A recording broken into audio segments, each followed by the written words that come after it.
Okay, hi, I'm Sith King, And I'm Sonic Sons. and we're the Rambling Reviewers. And we're reviewing our continuing Korra coverage. Part whatever. Well, it's the book 2 and episodes 3 and 4, which are entitled Civil Wars Part 1 and Part 2.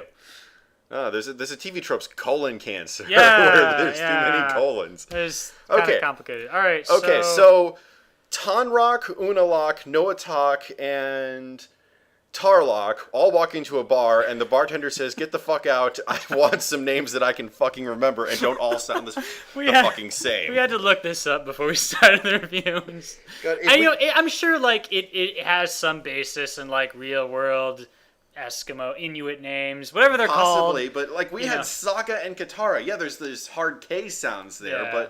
but there was variety. Well, part of it too is that you spent so much time with those characters that obviously you got to know their names. But when someone is around for 12 episodes or something and they're not the main character, it's easier to get lost. You want to know something interesting? What? There's only like two or three characters in all of Avatar that are Water Tribe, but not related to the Northern Water Tribe. That does kind of make sense considering that the South is relatively depopulated. Well, yeah, I mean, it's just Yeah, kind of interesting. well, it's I mean, Katara and Sokka had their grandmother Right. who came from the north. All right. And Korra, obviously, her dad came from the north. yeah. How many other waterbenders do we have? The Eska's from the north, the obviously. Bloodbenders from last season all were descended from the north. Oh, man. What's up with the north, you guys? Yeah, dude, the hell, man.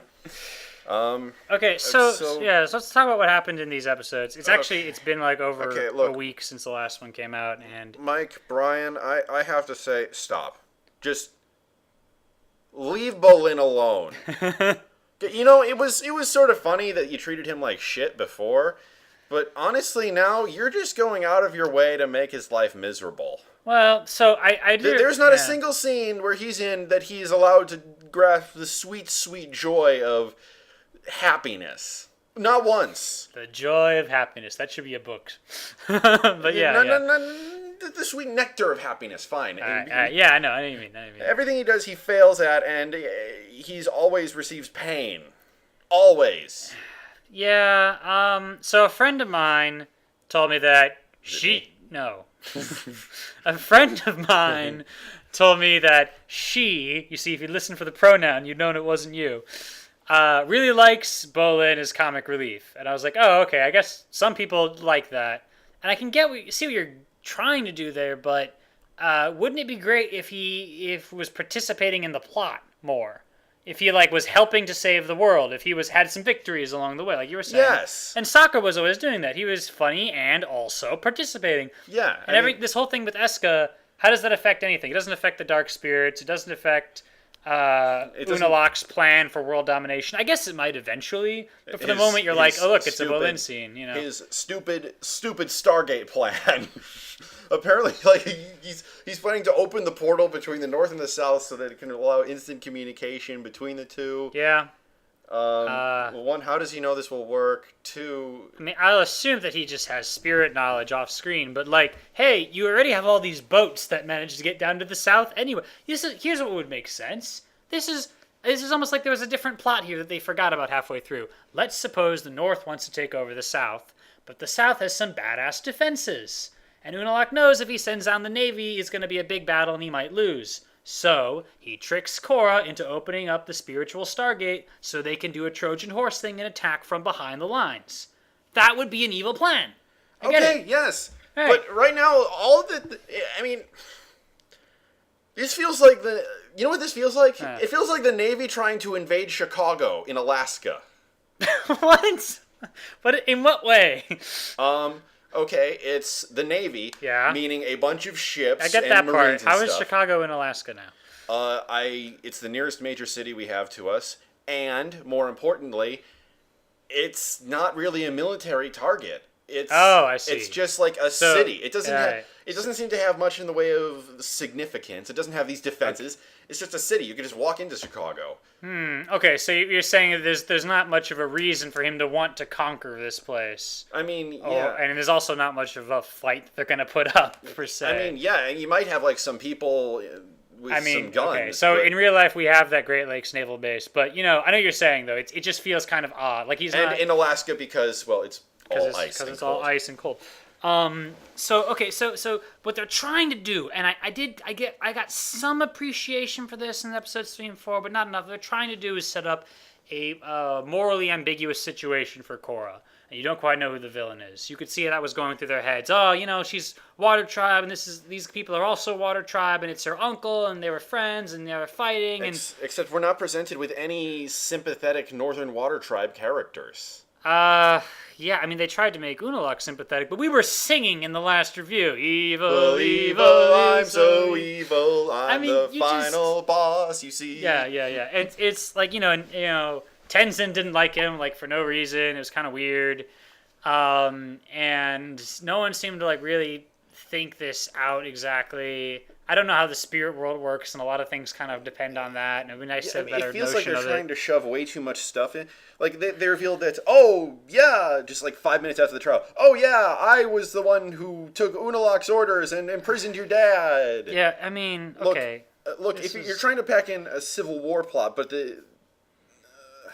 I mean, well, by the end of the 4th episode, they've screwed over that ambiguity, and they're like, oh, wait. Unalaq's evil. We just skipped that whole ambiguity thing we were going for. And then Korra's like, you just want power. Really? You just want power? Please. In the last series, in Avatar The Last Airbender, we had Earth Kingdom generals who wanted to use the Avatar state to end the war. Yep. And they were presented as wrong, but they had good points to them. Right. We had Fire Nation citizens who were proud of their country, but disapproved of what the Fire Lord was doing. Right. We had true morally ambiguous. Right, well, even like Azula, who's like freaking evil, you got to talk about her childhood and her mother is gone or dead or whatever, and like there was depth to her. The comics, are working on that. Yeah, I know. But it doesn't matter what the comics eventually said. The point was in the series, you're like, oh, there was some depth. This is interesting. And she had a backstory. And of course, Zuko and Iroh. I love my Iroh, really. That's a good, nice idea.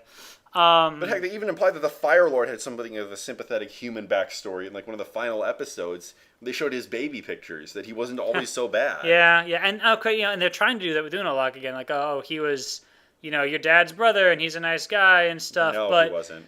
But there's, then they straight out. I mean, this would have been great for like the end of the season. This could be spread out over like a multi-season thing, like the original Avatar. Yeah. Like, have this be the first season where we're dealing with, spirits are starting to rise up, and there's also a Civil War thing. Right. And then, like, later, like, towards the end of, like, the third season, end of the second season, it's revealed, your Unalaq was responsible for the barbarians. By the way, Unalaq hired the barbarians specifically to trick...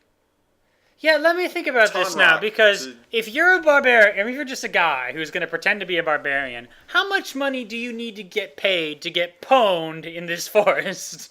This seems like an incredibly stupid idea. I mean, I guess they're not killed, they get captured, but like, aren't you going to go to jail now forever? Like, wow, I sure hope you got a good paycheck out of it. Well, apparently Tarlok or Unalaq or That's true, he's in charge. I guess he could let them out. Steve. This guy's name is Evil Steve now because there's too many Ox. Doc Ock. Yeah, he shows up in episode 5. But Evil Steve has like an in with the court system, so... Yeah, okay, that's true. But it wasn't really fully explained. Now let's back up a little bit, because here's the deal. The Navy shows up at the end of episode 2, and Korra's all like, why are you bringing your troops here? And we're all like, 'cause he's evil. Like, why else would you bring a bunch of troops someplace? But then he answers in the beginning of episode 3. Or do you want to... I mean... No, I was going to expand on what you said. Right. So he answers in the beginning of episode 3, and he's like, number 1, he's trying to unite the tribes. Okay, let me just ask you a couple questions. Let me learn you a thing. If the 2 tribes are under one government, and Unalaq is the leader of us all, then what's this deal about getting banished from the north, but then you can go to the south? And you're still in the same country, apparently. Like... I guess that could be a thing. You are banished from the state of New York. Now you must live in Pennsylvania. Woo! Pretty much. Watch the cap. Wow, I was really capping there. So it really sounded like the South was a separate nation. You will be punished with the comfy chair. I mean, I know they talk about the four nations in the intro thing, but heck, you assume that like they're essentially two different nations, even if they're both water tribe, right? Yeah. And then okay, so I guess they're under if they're under one government, what's up with all that? And if they're under two governments, then this is a freaking invasion, Korra. Go freaking Avatar State, which is apparently easy for you, and nuke the ships. You're not even going to drown anybody in the meantime. They're all waterbenders. Yeah, dude. I mean, it's not like the Northern Water Tribe where, Aang destroyed all those boats. Well, he was destroying Fire Nation boats. But still, like... So she's like, oh, what should we do? And then people are like, we should mount a rebellion. Like, oh my, why aren't you already fighting?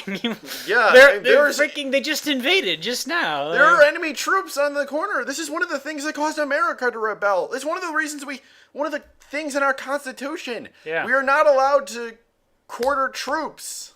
Right.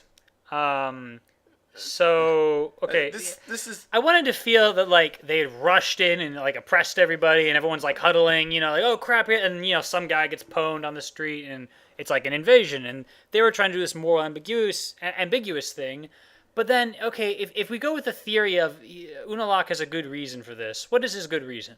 Is it uniting the tribes? I don't understand. Apparently they were united anyway. Like, that would be like, to use your metaphor, the president sends a whole bunch of troops into Pennsylvania to unite Pennsylvania with the rest of the nation. No, it's better. He sends a whole bunch of troops into North Carolina to unite it with South Carolina. Maybe. To create the one true glorious state of Carolina. Now, if you were going to do this, it should have been that the South sort of... Well, actually, we already did do that. No, okay. In the story, Civil War. in the story, if you're going to do this, and that's actually what I was getting to, if you're going to do this, it should be that either the South rebelled, or there was rumor the South was going to rebel. Perhaps a fake rumor that the Unalaq, he made fake evidence and stuff. And you could say, look, there's a rebellion. I'm the leader of the Water Tribe. I need to bring these troops in to restore order. And you'd be like, oh, maybe he has a point. Okay. But when nothing the frick is going on in the South... Why do you need to invade it all of a sudden, Unalaq? And what does this have to do with spirits? And what does this have to do with spirits? The theme of this season is talking about spirits, but the only time we've seen spirits was in episodes 1 and 2, and they're barely mentioned elsewhere. Right, we fixed that problem at the end of episode 2. Like, we fixed it. And furthermore, if you're so worried about the South being spiritually contaminated, again... Why was the Fire Nation given a free pass with the spirits, apparently? Yeah. Genociding glass a continent, you're fine with that, but nope. Someone has a Ferris wheel, and whoop-de shit, the spirits are going bonkers. That'd be amazing if there was a story where all the gods are just really petty and dumb. A Ferris wheel killed my mother! Oh my gosh, alright. Curse you, Thomas Edison, and your electric lights! It would be Thomas like Edalock or something if he was from the Water Tribe. just Edalock. Edalock. Well, that sounds like an Ed, Edd, and Eddie crossover with Korra, so no. Yeah. So his other thing he says, just briefly, is, I just want to protect the spirit gate, I'm going to call it, from people who would harm it. So the Goa'uld? So go on. So okay. So he says we need to protect this portal. Okay. Who's threatening it? Like, is there absolutely even one person in the South Pole who's like, let's go blow up the portal? Because it's totally keeping us safe, and I like those dark spirits. All right, you're raising your hand. You're not a waterbender. Well, I'm actually just blowing anything up, really. So. Yeah. Throw some TNT in it if it's shiny. And... It's shiny. That means you either need to collect it or blow it up. I know my video games. Right. And if you need to protect it, like, why do you need the entire Navy? Just bring in, like, 20 guys. And correct me if I'm wrong. And I could be vastly wrong here. Yeah. Boats cannot go on land unless you're Command and Conquer 3, in which case there are boats that can actually go on land. Well, it's pretty badass, actually. Well, there are the duck boats in real life. Those are pretty cool. Yeah, but I haven't seen any of those. No, yeah. Which is kind of strange. You'd think that would be like Whoa, excuse me. You think that would be like a specialty of the water tribes, Yeah, they could, like, make wheels out of snow or something as they go, Yeah. But yeah, and then probably most crazy of all is that he closes the harbor. They're like this, you can see it. They put up giant ice walls so no one can get out. And Oh no, ice walls in a place with waterbenders. well, okay, Horror. I can understand it. Like there's probably a 24-hour guard on those walls to make sure nobody does that crap. Anyway, they close down the port, and what's the rich guy's name? Varric. And Varric's like, I'm losing all this business because our harbor is closed. What reason does anyone have to close the harbor? How does that have anything to do with? I mean, Unalaq could have a reason just for being evil. I get it, but the whole idea of this is that Korra thinks that maybe Unalaq has good intentions. So, how does closing the harbor in any way unite the tribes or protect the spirit world? It's just a dick move, and she doesn't call him out on it. If you're claiming that uniting the tribes will protect the spirit world because it'll make their beliefs more in line with yours. Forgot to mute it. All right, good. But it'll make it more in line with your beliefs. Well, then congratulations. Everyone will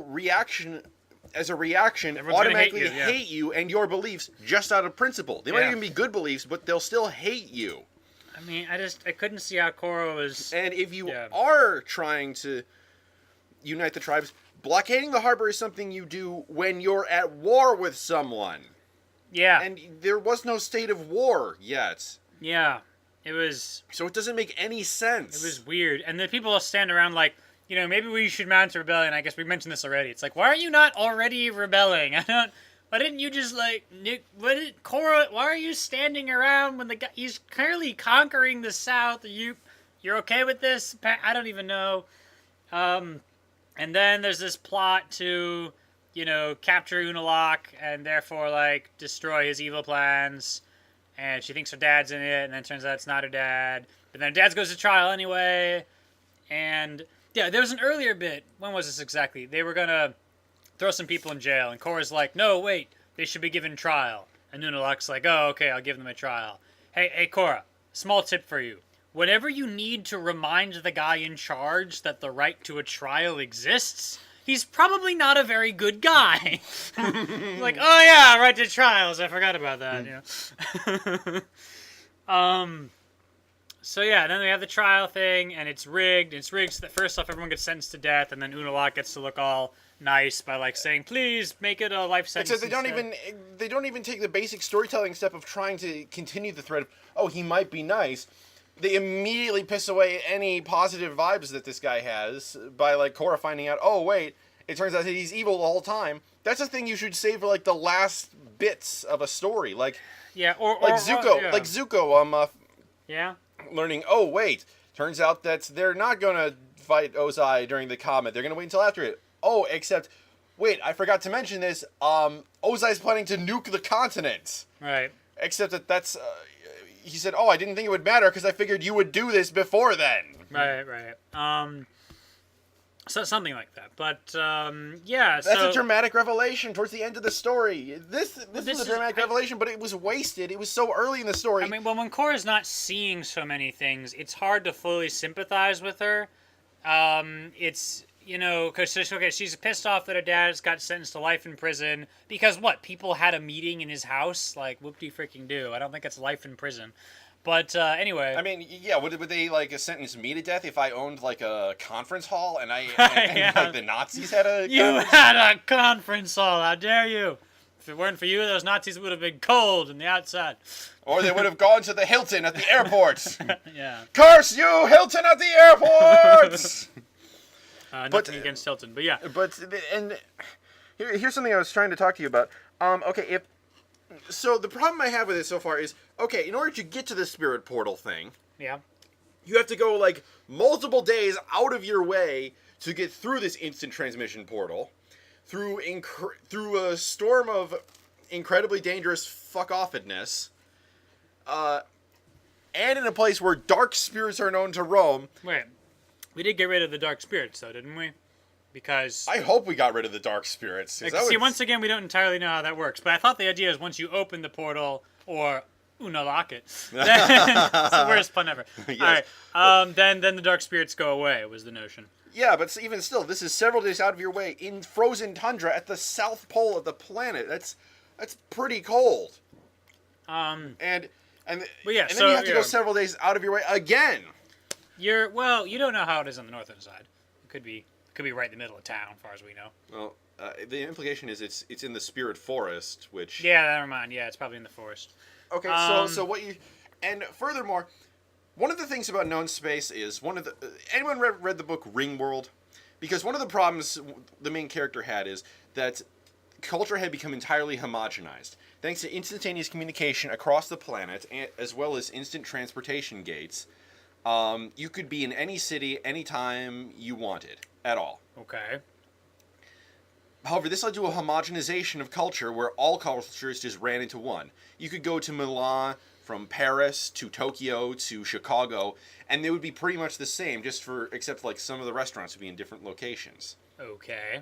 So if Unalaq's plan is to turn the entire South Pole into Northern Water Tribe Point 2, 2.0, except, with all his values and stuff, if that's what his plan is, because quite frankly, we don't know his plan at all. Except being evil. Yeah. Then it's possible that you won't wind up with Northern Water Tribe 2.0. You might wind up with the Southern Water Tribe with a little more in the way of spirituality, but a Northern Tribe that now has a burgeoning atheist movement. Okay. Well, not atheist, but, non-spiritual movement. I don't think that's much of a concern for the guy who's conquering the South. If you just opened a door and, you hope for things will happen culturally, fine. But if you bring in troops and force everybody to tear down the Ferris wheel, then, yeah, he can technically get what he wants in the good point. in physical sense. But yay for Ringworld, because it's a cool story anyway. But and his plan, one thing I have to compliment Amon on, you knew what he at least said he wanted. You could get behind. Well, Amon had a better ambiguous villain thing going than Unalaq, and you knew Amon was a villain, but at least you're like, oh, I can see why the non-benders would be pissed that benders run the world. Like, he's got kind of a thing there. I get it. Okay. And heck, you knew what he wanted, or at least said he wanted. Yeah. I want to get rid of the benders. Yeah. With Unalaq, it's like, I want to make the South more spiritual, except I'm also conquering it and opening a spirit portal, but I really wanted power because I was jealous of my brother, and But you already have power, so what's up with that? yeah, I mean, what makes you so different from every other random schmuck on the planet? It's just so vague. And oh yeah, so it's talking about the sympathy towards Korra, and then she's pissed that her dad's getting sentenced to life in prison. So she decides This is a thing. I don't think Aang ever threatened to shove a man's head into Appa's jaws and said, Appa will fucking eat you if you don't tell me what I want to know. I know. I felt conflicted at that scene, because on the one hand, I'm like, okay, I kind of see we're doing a, rough justice, kind of Punisher or Batman type of deal. Frick you, I'm threatening you until you do the right thing. And on the flip side, I was like, but weren't you sort of kind of all about the rule of law earlier and the right to a trial, and now you're threatening a judge with decapitation? And I don't know where your character is going, Korra. You seem to change your mind on this, Yeah, I mean, when she first got to Republic City, she was all like, I'm vigilante justice. And then she learned that, you have to go through the law. And then she threatened a judge with decapitation. Via polar bear. Via polar dog, yeah. I mean, I get it. She's pissed off because, what happened to her dad and stuff, but I don't know, it felt rushed. It felt like, oh, we need to get to the big revelation, so here's how it happens. It just, everything has this sort of vague, I'm not quite sure where we're going with this feeling, Yeah. Not quite sure where we're going with this. And then Eska. Eska, God, what is with Eska? She exists to... She's the other half of Bolin's story. It's nothing to do with anything else. It's just, here's Eska, it's a thing. She makes Rey seem personable. Rey Ayaname from Evangelion, not Rey, who is Sailor Mars. Right. Although that would be pretty awesome. Okay, but seriously. Okay, here's one problem I found with it. Okay, the last scene in episode 4, 4. Yeah. Was them looking out back and like, wait, there's something on the horizon. And it's Eska coming forward to them. Wait, she knows where they are at all times? Does she she's been tracking him? Oh, yeah. Why is she not bringing along ships and men and other waterbenders to apprehend them? It was kind of even weirder because at least that's kind of within their comic relief, subplot. But what was weirder was, my father's been transferred, and they're taking him out of his regular cell, and they're going to send him to the north. No, we gotta stop him. So they get in the ship, and then they escape. Two things to this. Number one, as they're escaping, it's like, frick, what do we do? Oh, we're going to have to launch a plane from this boat and then stand on the wings and then shoot fireballs. Do you remember what Aang did at the Northern Tribe? Just go into the Avatar state and frick everything. And this is the problem when the Avatar state is easy to do. Then, every time anything happens, you're like, Korra, why do you need anyone to help you? Just do it. You can summon a volcano underneath anyone you don't like. Now I have taken your father in magma! Oh, now... and soon there will be a world with no benders at all in magma! That should be a t-shirt. You can use rocks to throw people into the sun! This is a thing you can do! Well, the sun might be a little far, but Okay, into orbit. I'm sorry. They're not going to survive either way. And then... How did the Kazinti lesson not fit into that? Kazinti? The plane taking off. They were like, yeah, Kazinti lesson. Weaponized exhaust. Right. Never mind. Good. The Kazinti lesson is from... You know what? Go look it up. Yeah, okay, so basically, why didn't they fry the boat as they were getting off? I mean, yeah, and trust me, that is an interesting idea, the fact that they've basically invented the aircraft carrier. Yeah, and the rocket plane. Rocket, I don't know if you call it a rocket or a rocket plane. I guess it's both. Okay, but why didn't that fry the boat? Also, the one scene where I've totally lost faith in the writers at this point, because of this one scene. Look... That platypus bear is pooping money. The bear is pooping money. We have descended into the deepest depths of hell, my friends. Take a look to your left. This is cinematic and story hell. Say hello to Equestrian Girls, Star Trek Insurrection, Plan 9 from Outer Space, and, what was the... Plan 9 takes the cake. You gotta admit, that's entirely Manos, the different. Hands of Fate, Manos, and what was the other one that we really hated? The live-action Avatar? Yes! Yeah, no, this isn't as bad as that. Look, why? Nickelodeon. I mean, if this is a mandate from Nick, say that.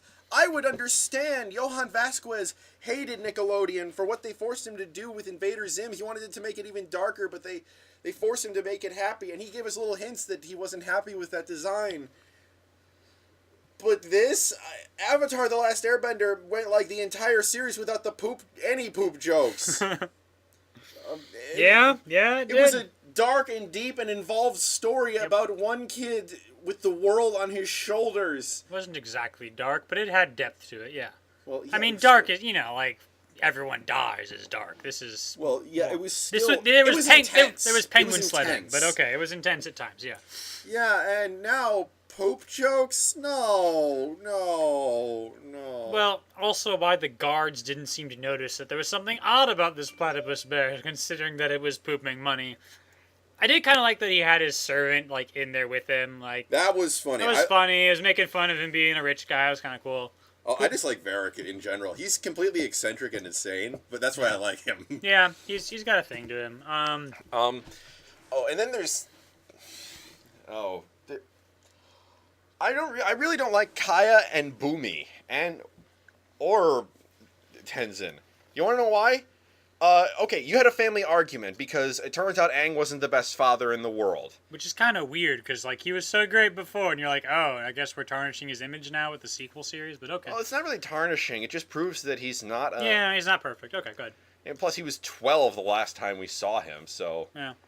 You know, but, like, it's all like, okay, yeah, well, fine, we'll just go back home then. Excuse me, I would like to just add a little thing, a little question, What the fuck is wrong with you? What the shit-eating fuck is wrong with you, you ass clowns? Do you remember why you're out there? I'll give you a hint. It wasn't so you could have hash out your issues with Tenzin. No. It was because your niece is lost and alone in the mountains. You don't know where she is. She could be dead and her corpse be nibbled on by predators by this point. She could be lost, starving. She could be in a 127-hour situation where she's trapped under a rock. There are so many things that could happen to her, and you're just leaving just because, Tenzin said some things we don't like? Fuck you! Fuck you in your fucking face! Fuck both of you with a chainsaw, which I will invent in that world as soon as I get there, just so I can fuck you with it! It's a good thing we record when nobody else is around. Well, I'm serious. It's family. My God, I can't believe I'm quoting Lilo and fucking Stitch, but Ohana means family.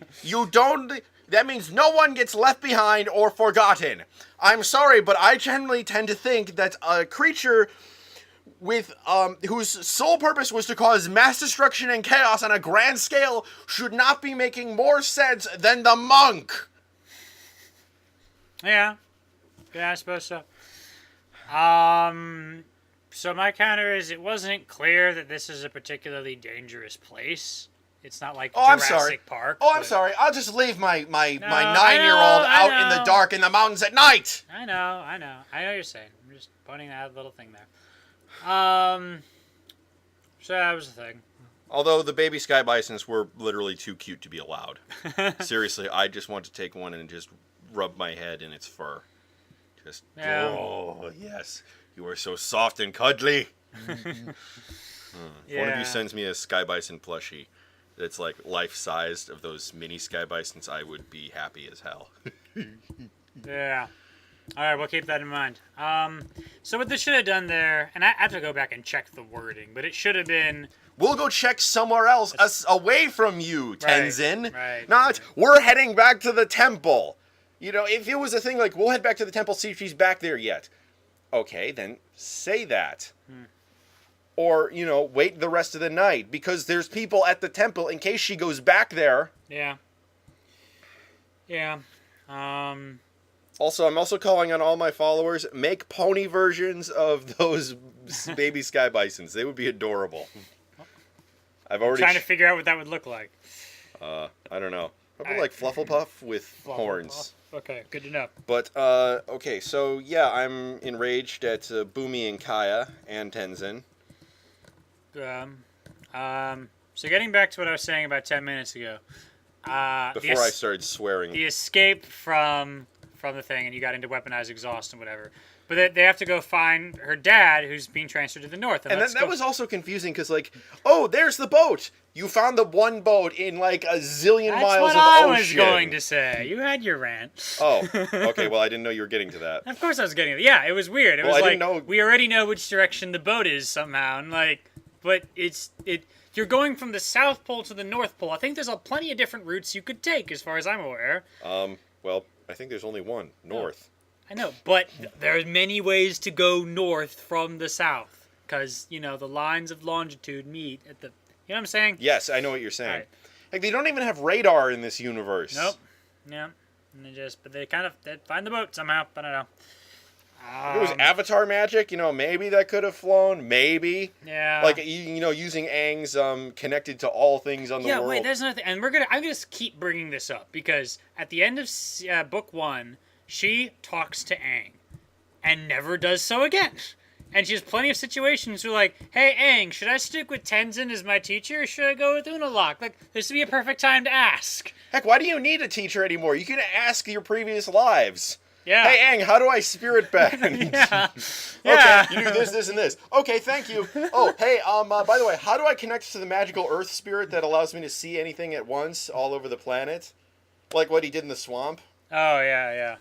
Yeah, how do I do that? Okay, thanks, that's really easy. Yeah, that's weird. Oh, the boat's over this way. Yeah. Frill you. And then no one talks to Katara either. She's in the South, isn't she? Okay, I get that they're trying to say that this is a new generation and it's... I know, but you got to have a reason for Katara. A new generation. The next generation. Da, da, da, da, da, da, da. I've always said... Chieftain Unalaq. It is very... Chieftain Unalaq, I find it unlikely that your plan will succeed. Shut up, Commander Data. Yeah. Commander Data. what was I saying? The thing with the, oh yeah, the past lives. Bunch talk to them like Katara, and yeah, I can understand that they don't want Katara to show up in every episode. She was just there as a cameo for the first episode. Fine, but can I get some explanation? How about she's taking a vacation to the north right now or something? She's like, or heck, she's teaching someone how to heal or whatever. She's just she's visiting the swamp benders, you could say. Yeah, put her on a bus because I'm just like, everyone is just you could talk to her and ask why doesn't any. I mean, this invasion watch lasts like 3 seconds. Well, I'm going to take down over the south. Hi, I'm Katara. I saved the entire goddamn world. If you do anything down here, they're going to know you tried to beat up an old lady who saved the fucking world. Yep. Bye. And then he just slinks off back to the north. Yeah. I don't know. I'd also love to know how the Republic works better, because it's going to come up in episode 5. They mentioned in the beginning of this book that the council was disbanded and we elected a president. Where is the Republic? What is the Republic? I mean, the middle. Well, yeah, but is it like made of the Fire Nation colonies? Yeah, they actually said that in the first episode. Oh, really? Yeah, they took the Fire Nation colonies and founded the United Republic. So is it just like these little areas around the city? Is that the United Republics? Or how much territory does it have? Is it big? Yeah, I'm not really sure. I mean, is it like a series of really small cities? What is... I'm pretty sure it's a nation and they've got, sizable territory. And we just saw that one city, which was a big city, actually, for their time. Yeah, Republic City, but yeah. I don't know. Anyway, I'm just wondering if we're going to get there and it's all going to be like... For some reason, the president is sort of the dictator of the city. Everyone will be like, why? Is there no democracy in this world? Forget it. Times like this that they just need me to come in and conquer them all. Yeah. That'd be the way. So, yeah, a lot of stuff just not quite adding up. The choreography is still cool. I'm going to say that every episode because it is. I liked when she was trying to take down the waterbenders but didn't want to hurt them, so she had to get creative all of a sudden and couldn't just punch people. And you were like, oh, see, somebody got paid good money to choreograph that. That's kind of neat. Yeah. It's just if only the story worked better. And yeah. Look, we could have made a much more complex, long-running thing about who's really good and who's really bad, and then kind of figure it out by the end. She's being manipulative, and then she gets out of it, and Well, the one thing I do have to admit is pretty good. I mean, after a bunch of episodes, after the first 2 episodes, they finally got Asami back, and she was using her lightning gloves too. Right? No, she was in the episode 1 of the first 2. Yeah, but she wasn't doing anything to advance the story. She was just meeting up with Varric. Yeah, that's true. I mean, yeah, Varric is cool and all, but okay, and it introduced us to Varric, but.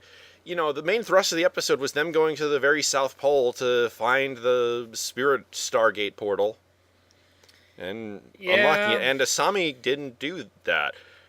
Yeah, it's true. It's true. And I'm glad that Korra and Mako are not doing that weird thing they were doing before. Where there seems to be actually a lot more tension between them this season, which I think is interesting. Well, yeah. I mean, not because I hate Mako. I don't like Mako, but I don't hate him. Well, I define hate as is anything really as bad as shining armor? Oh dear. but I don't hate him, but it's interesting to see. This is a woman who's under massive amounts of stress. I mean, it's entirely possible she just hooked up with Mako not out of love, but because. That's what people do in stressful situations. They hook up with people because emotions and pheromones and hormones are just running hot. Yeah, and she's at a very vulnerable time in her life. She's a teenager right now, I think. Yeah, she's like 17. Yeah, she's like 17. She's at the height of her do stupid shit years. According to the classic American stereotypes. But, all right. Not just according to classic American stereotypes. I did some pretty stupid shit during my You're an American. Okay. Anyway, but yeah, a lot of these plot things not quite adding up. We're gonna see where they go with it, but I'm not so sure it's gonna get any better. Yeah, not a terrible show. Again, just like it could do better. You guys did better last time. I saw you. Oh, you have this amazing world with so many untapped possibilities. I want to see the swamp again. Yeah, I like the swamp. We might see them. I don't know. Oh, please, please, please let the Korra encounter the swamp benders. That would just be make my day. Yeah. It would just be, hey, you're a waterbender. You're a kid. Oh, God! Hey, why aren't you wearing a loincloth? Please take me out of here. Yeah, something like that. And now Vocal Fry, brought to you by Sith King. All right, I think we said all we need to say. Yeah, I think that's it. So, till next time, I'm Sith King. And I'm Sonic Sons. And we're signing off.